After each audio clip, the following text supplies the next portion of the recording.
It was supposed to be an easy gig, 3 nights of security at an old radio station on the edge of town. The place had been abandoned since the late 90s after a mysterious fire shut it down mid-broadcast. No one ever explained what happened and no one really cared anymore. It was just another ghost story in a town full of them. Tyler didn't believe in ghosts. He believed in rent, student loans, and jobs that paid cash. So when the security company offered him $500 for 3 overnights at WZRD 98.6, he said yes without asking questions. Night 1 was dull. The building groaned and creaked, but nothing moved. Tyler sat in the front office with his laptop, scrolling through horror movie reviews to pass the time.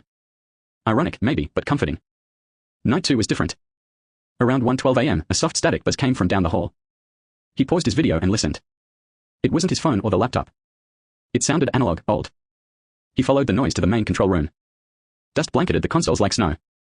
None of them were plugged in. But the largest panel, an old analog mixer with a cracked glass meter, was emitting a low hum. The speakers popped. Then a voice. "You're listening to WZRD. And you never turned it off." Tyler blinked. He hadn't touched anything. The voice was low, garbled, distorted like it was underwater. He stepped back. Okay. No. Nope. He reached for the power strip under the console and yanked it from the wall. The hum stopped. Silence.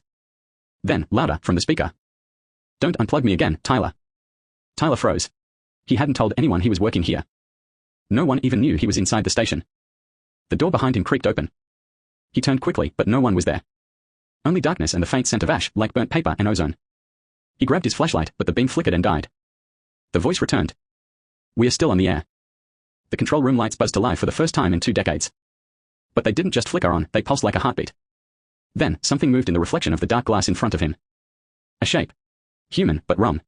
As if made of static, its form flickering in and out, not fully solid, like a corrupted video feed trying to render a face. It stepped from behind the console. Its eyes weren't eyes. They were knobs, dials, empty sockets that spun and clicked with white noise. Its voice, his voice, came from everywhere. The show must go on. Tyler ran. Down the hall, past brittle doors and scorched walls.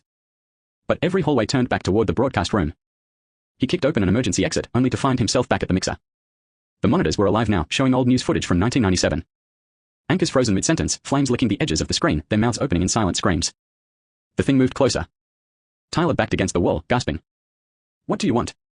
It reached out with long, jagged fingers like antennae. To be heard. Forever. It placed a cold, invisible hand on Tyler's chest. He screamed.